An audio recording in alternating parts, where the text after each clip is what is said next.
ನಾನು ಶ್ರೀಮತಿ ಭಾರತಿ ಶಂಕರ್, ಅಧ್ಯಕ್ಷರು, ಕರ್ನಾಟಕ ರಾಜ್ಯ ಮಹಿಳಾ ಅಭಿವೃದ್ಧಿ ನಿಗಮ.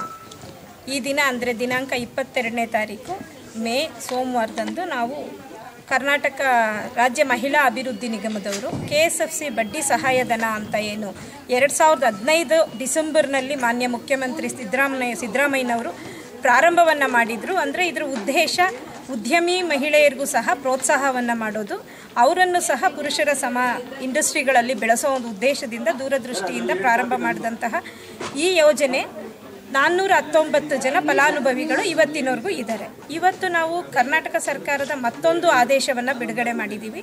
ಅದೇನೆಂದರೆ 2017-18 ಬಜೆಟಲ್ಲಿ ಮಾನ್ಯ ಮುಖ್ಯಮಂತ್ರಿಗಳು 50 ಲಕ್ಷದವರೆಗೂ ಏನು ಮ್ಯಾಕ್ಸಿಮಮ್ ಲೋನಿಗೆ ನಾವು ಬಡ್ಡಿ ಸಹಾಯಧನ ಮಾಡ್ತಾ ಇದ್ವಿ, ಅದನ್ನು 2 ಕೋಟಿಗೆ ಏರಿಸೋದ್ರ ಮೂಲಕ ಮಹಿಳೆಯರನ್ನ ಮತ್ತೆ ಆರ್ಥಿಕವಾಗಿ ಸಬಲತೆಯನ್ನು ಮಾಡಿದ್ದಾರೆ.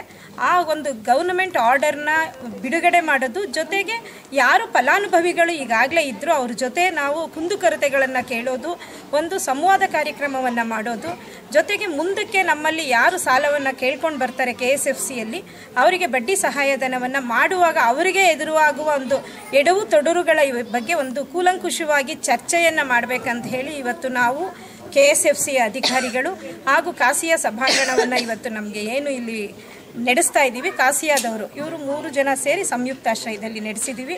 ಈ ಕಾರ್ಯಕ್ರಮವನ್ನು ಮಾನ್ಯ ಮಂತ್ರಿಗಳಾದಂಥ ಶ್ರೀಮತಿ ಉಮಾಶ್ರೀ ಅವರು ಉದ್ಘಾಟನೆ ಮಾಡಿದ್ದಾರೆ. ಕರ್ನಾಟಕ ಸರ್ಕಾರದ ಆದೇಶವನ್ನು ಪೂಜ್ಯ ಮಹಾಪೌರರಾದಂಥ ಪದ್ಮಾವತಿಯವರು ಬಿಡುಗಡೆ ಮಾಡೋದ್ರ ಜೊತೆಗೆ ನಮ್ಮೆಲ್ಲರಿಗೂ ಅವರು ನಾವು ನಿಮ್ಮೊಟ್ಟಿಗೆ ಇದ್ದೇವೆ ಇಬ್ಬರು ಮಹಿಳೆಯರು ಅಂತ ಒಂದು ಸಂದೇಶವನ್ನು ನೀಡಿದ್ದಾರೆ. ಎಲ್ಲರಿಗೂ ಆಗಮಿಸಿದಂಥ ಎಲ್ಲರಿಗೂ ಮತ್ತು ಪ್ರೋತ್ಸಾಹಿಸಿದವರಿಗೆ ಧನ್ಯವಾದಗಳನ್ನ ಈ ಮೂಲಕ ಹೇಳಕ್ಕೆ ಇಷ್ಟಪಡ್ತೇನೆ. ಸಿಯಾ ಮತ್ತು ಮಹಿಳಾ ಅಭಿವೃದ್ಧಿ ನಿಗಮದ ವತಿಯಿಂದ ಈ ಒಂದು ಕಾರ್ಯಕ್ರಮವನ್ನು ಆಯೋಜನೆ ಮಾಡಿರ್ತಕ್ಕಂಥದ್ದು ಕರ್ನಾಟಕ ಸ್ಟೇಟ್ ಫೈನಾನ್ಸ್ ಕಾರ್ಪೊರೇಷನ್ ತಗೊಳ್ತಕ್ಕಂಥ ಲೋನ್ಗಳೇನಿದೆ 50 ಲಕ್ಷದ 2 ಕೋಟಿಯನ್ನು ಹೆಚ್ಚಿಸಿರ್ತಕ್ಕಂಥದ್ದು 4% ಇಂಟ್ರೆಸ್ಟನ್ನು, ಮತ್ತು ನಮ್ಮ ಇಲ್ಲ ಕಾರ್ಪೊರೇಷನ್ನ ಕೊಡ್ತಕ್ಕಂಥ ಸಬ್ಸಿಡಿ ಇಂಟ್ರೆಸ್ಟ್. ಸೊ ಇವೆರಡನ್ನು ಕೂಡಿಸಿ ಮಹಿಳೆಯರಿಗೆ ಅನುಕೂಲ ಆಗ್ತಕ್ಕಂಥ ರೀತಿಯಲ್ಲಿ ಕೆಲಸ ಆಗ್ತಾ ಇದೆ. ಅದನ್ನು ಮಹಿಳೆಯರಿಗೆ ತಲುಪಿಸ್ತಕ್ಕಂಥ ನಿಟ್ಟಿನಲ್ಲಿ ಮತ್ತು ಅವರಲ್ಲಿ ಇರ್ತಕ್ಕಂಥ ಅನುಮಾನಗಳನ್ನು KSFC ಆಫೀಸರ್ಸ್ನ ಕರೆಸಿ ಬಗೆಹರಿಸ್ಕೊಳ್ತಕ್ಕಂಥದ್ದು ಈ ರೀತಿಯ ಒಂದು ಸಂವಾದಗಳು ಮಹಿಳೆಯರು ಇರ್ತಾರೆ, ಯಾರು ಗೃಹಿಣಿಯರಾಗಿರ್ತಾರೆ, ಯಾವ ಗೃಹಿಣಿಯ ಹೆಸರಿನಲ್ಲಿ ಲೋನ್ಗಳನ್ನ ತಗೊಂಡು ಇಂಡಸ್ಟ್ರಿಯನ್ನ ಮಾಡ್ಲಿಕ್ಕೆ ಹೊರಡ್ತಾರೆ, ಅಂಥ ಸಂದರ್ಭದಲ್ಲಿ ಪುರುಷರ ಸಹಾಯ ಅವರಿಗೆ ಬೇಕಾಗ್ತದೆ. ಆದ್ರೆ ಒಂದಂತೂ ಸತ್ಯ, ಶಿಕ್ಷಣ ಎಲ್ಲದಕ್ಕೂ ಬೇಕೇ ಬೇಕು. ಆದ್ರೆ ಶಿಕ್ಷಣ ಇಲ್ಲದೆ ಹೋದಲ್ಲಿ ಅವರಿಗೆ ಬೇಕಾಗಿರ್ತಕ್ಕಂಥದ್ದು ತಮ್ಮ ಬುದ್ಧಿಶಕ್ತಿಯನ್ನು. ನಾವೆಲ್ಲ ಶಿಕ್ಷಣ ಅಂತಕ್ಕಂಥದ್ದನ್ನ ಅದೇ ಹೇಳಿದ್ವಲ್ಲ, ಪಾಸ್ ಆಗಕ್ಕೆ ಎಷ್ಟು ಬೇಕೋ ಅಷ್ಟಂತೂ ಬೇಕು. ಆದ್ರೆ ಅತಿಯಾದ ಅವಲಂಬನೆ ಬೇಡ.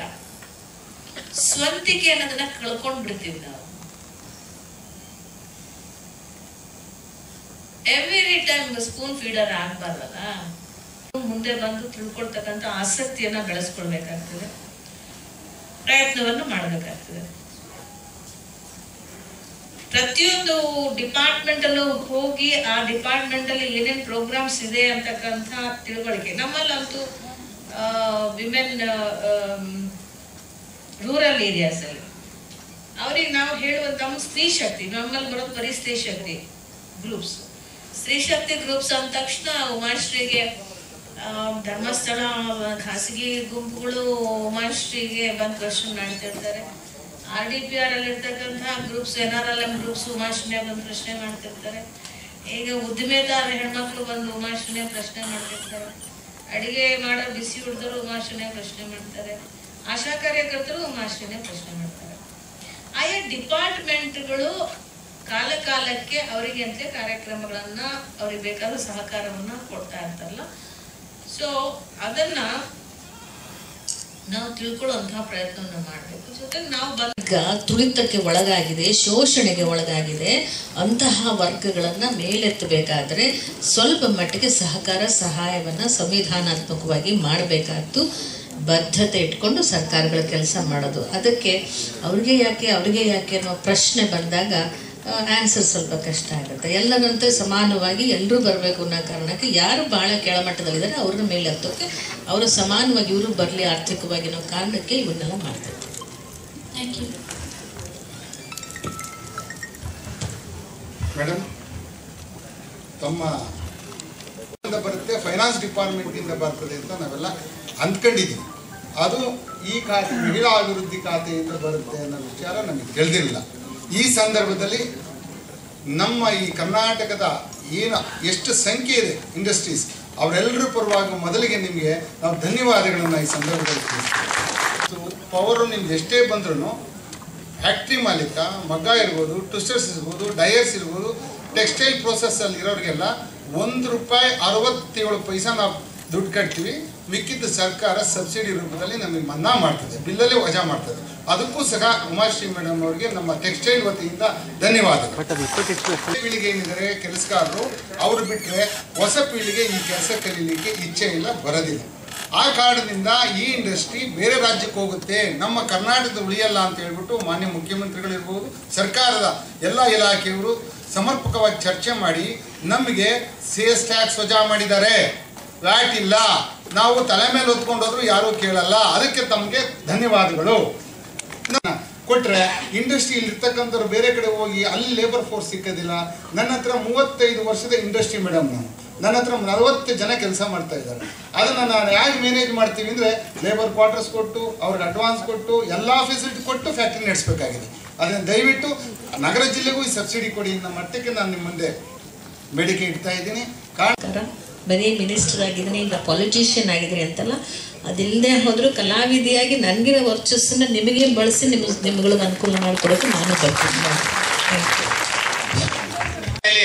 2.5 ಕೋಟಿ ತನಕ ಆಗಿದೆ. 35 ಲಕ್ಷ ರೂಪಾಯಿ ನಿಮ್ಮಿಂದ 33 ಲಕ್ಷ ರೂಪಾಯಿ ನೀವು ಕೊಟ್ಟಿದ್ರಿ.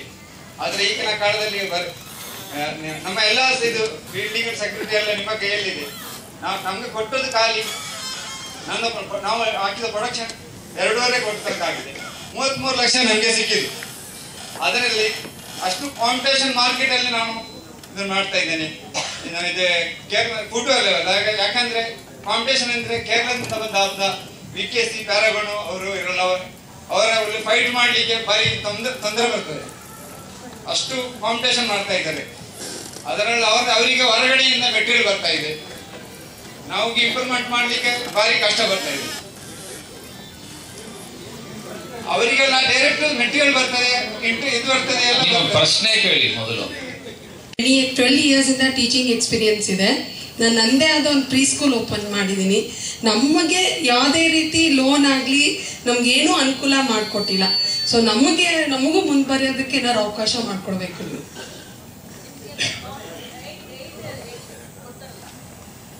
ಏನ್ಮಾ? ನಾವು ಹೊಸದಾಗಿ ಇಂಡಸ್ಟ್ರಿಯಲ್ಲಿ ಬರ್ತಾ ಇದ್ದೀವಿ ಈಗ. ಆದರೆ ನಮಗೆ KHCFCಯಲ್ಲಿ ಸರಿಯಾದ ಮಾಹಿತಿ ಸಿಗ್ತಾ ಇಲ್ಲ. ನಾವು ಹುಬ್ಬಳ್ಳಿಯಿಂದ ಬಂದಿದ್ದೀವಿ. ನಮಗೆ ಲೋನು ಭಾಳ ಲೇಟಾಗಿ ಸ್ಯಾಂಕ್ಷನ್ ಮಾಡಿದರು, ಫೈಲು ಮೂವ್ ಮಾಡಲಿಲ್ಲ. ಅದ್ರ ಬಗ್ಗೆ ಮಾಹಿತಿ ಸರಿಯಾಗಿ ಕೊಡಬೇಕು ನಮಗೆ. ಅದಕ್ಕೋಸ್ಕರ ನಮಗೆಲ್ಲ ಒಂದು ಲೋನ್ ಲೇಟಾಗಿ ಸ್ಯಾಂಕ್ಷನ್ ಆದರೆ ನಮಗೆಲ್ಲ ರೀತಿ ತೊಂದರೆಗಳಾಗಿಬಿಡುತ್ತೆ. ಅದ್ರ ಬಗ್ಗೆ ಸರಿಯಾದ ಡೀಟೇಲ್ಸ್ ಎಲ್ಲ ಕೊಟ್ಟರೆ ನಮಗೆ ನಾವೇ ಎಲ್ಲ ಪ್ರಿಪೇರ್ ಆಗಬೇಕು, ಅನುಕೂಲ ಆಗುತ್ತೆ. ಫೈಲ್ ಸರಿಯಾಗಿ ಮೂವ್ ಆಗ್ತಾ ಇಲ್ಲ. ಇದು ಫೈಲ್ ಸರಿಯಾಗಿ ಮೂವ್ ಆಗ್ತಾ ಇರೋದ್ರಿಂದ ಎಲ್ಲ ಮೆಟೀರಿಯಲ್ಸ್ ರೇಟ್ ಜಾಸ್ತಿ ಆಯಿತು. ನಮಗೆ ಇದ್ರದ್ದು ಜಾಸ್ತಿ ಅಮೌಂಟ್ ರಿಲೀಸ್ ಆಗೋದಿಲ್ಲ. ಎಷ್ಟು ಕೊಟ್ಟಿರ್ತಾರೋ ಅಷ್ಟೇ ಕೊಡ್ತಾರೆ. ಇಂಡಸ್ಟ್ರಿ ಪ್ರಾಜೆಕ್ಟ್ ನೇಮ್ ಏನು ಹೇಳಿ? ನಮ್ದು ನಂದೀಶ್ವರ ಲೆದರ್ ಇಂಡಸ್ಟ್ರೀಸ್ ಅಂತ ಸರ್. ಲೆದರ್ ಇಂಡಸ್ಟ್ರಿ ಇದೆಲ್ಲ ಅವರೇ ನಾವೇ ಇದನ್ನ ಮಾಡಬೇಕಾಗುತ್ತೆ. ಇಂಟ್ರೆಸ್ಟ್ ನಾವೇ ಕಟ್ಟೋರು. ಫೈಲ್ ಲೇಟ್ ಆಗಿ ಮೂವ್ ಆಗೋದ್ರಿಂದ ಎಲ್ಲ ಪ್ರಾಬ್ಲಮ್ ನಮಗೆ ಕ್ರಿಯೇಟ್ ಆಗ್ತಾ ಇದೆ ಸರ್. ಓಕೆ ಮೇಡಮ್, ಅದು ಚೆಕ್ ಮಾಡ್ತೀವಿ. ಅದು ಏನು ಪೊಸಿಷನ್ ಇದೆ? ಈಗ ಸ್ಯಾಂಕ್ಷನ್ ಆಗಿದೆ ಸರ್, ಅದು ಲೇಟ್ ಆಗ್ತಾ ಇರೋದ್ರಿಂದ ಇದು ಸರಿಯಾದ ಟೈಮ್ನಲ್ಲಿ ಆಗಬೇಕು ಅಂತ 3 ತಿಂಗಳು ಟೈಮ್ ತಗೊಂಡ್ರು ಸರ್ KCFC ಅವರು. ಓಕೆ. ತೀರ್ಮಾನಗಳನ್ನ ತೆಗೆದುಕೊಳ್ತಕ್ಕಂಥ ಶಕ್ತಿಯನ್ನ ನಾವು ಬೆಳೆಸ್ಕೊಳ್ಬೇಕಾಗ್ತದೆ. ತಪ್ಪೇನಿಲ್ಲ, ಗಂಡು ಹೆಣ್ಣು ಸಮಾನರು ಅಂತ ಹೇಳುವಾಗ ಸ್ವಲ್ಪ ಪುರುಷರು ಮುಂದೆ ಇದ್ದಾರೆ. ಅದಕ್ಕೆ ಇತಿಹಾಸ ಬಹಳ ದೊಡ್ಡ ಕಾಂಟ್ರಿಬ್ಯೂಷನ್ ಅನ್ನು ನೀಡಿದೆ, ಸೋಷಿಯಲ್ ಕಾಂಟ್ರಿಬ್ಯೂಷನ್. ಸೊ ಹಾಗಾಗಿ ಅವರಿಗೆ ಅವಕಾಶಗಳು ಹೆಚ್ಚು ಸಿಕ್ಕಿಬಿಡ್ತು. ಹಾಗಾಗಿ ಅವರನ್ನೇ ಮುಂದೆ ಮಾಡಿದ್ದು ಸಮಾಜ. ಹಾಗಾಗಿ ಅವರಿಗೆ ಅನುಭವ ಬಹಳ ದೊಡ್ಡ ರೀತಿಯಲ್ಲಿ ಆಗಿದೆ. ಈಗ ಅವರ ಸರಿಸಮಾನವಾಗಿ ಮಹಿಳೆಯರು ಬರಬೇಕು ಅನ್ನುವಂಥ ತುಡಿತ ಎಲ್ಲ ಕಡೆಗೂ ವಿಶ್ವದಲ್ಲಿ ಕಾಣ್ತಾ ಇದೆ. ಸೊ ಮನೆಯಲ್ಲಿ ಹಿರಿಯರಿಂದ ಅನುಭವಗಳನ್ನ ನಾವು ಪಡ್ಕೊಳ್ಳಿಕ್ಕಾದ್ರೆ ಗಂಡನಿಗಿರ್ತಕ್ಕಂಥ ಅನುಭವಗಳನ್ನ ಹೆಂಡತಿ ಯಾಕೆ ಪಡ್ಕೋಬಾರ್ದು, ಅಣ್ಣನಿಗಿರ್ತಕ್ಕಂಥ ಅನುಭವವನ್ನ ತಂಗಿ ಯಾಕೆ ಪಡ್ಕೋಬಾರ್ದು, ತಮ್ಮನಿಗಿರ್ತಕ್ಕಂಥ ಅನುಭವವನ್ನ ಅಕ್ಕ ಯಾಕೆ ಪಡ್ಕೋಬಾರ್ದು. ಪರಸ್ಪರವಾಗಿ ಪಡ್ಕೊಳ್ಳಿಕ್ಕೆ ಅವಕಾಶಗಳಿದೆ, ಪಡ್ಕೋಬಹುದು. ಅದರ ಅರ್ಥ ಸದಾ ಕಾಲ ಪಡ್ಕೋಬೇಕು ಅಂತೇನಲ್ಲ.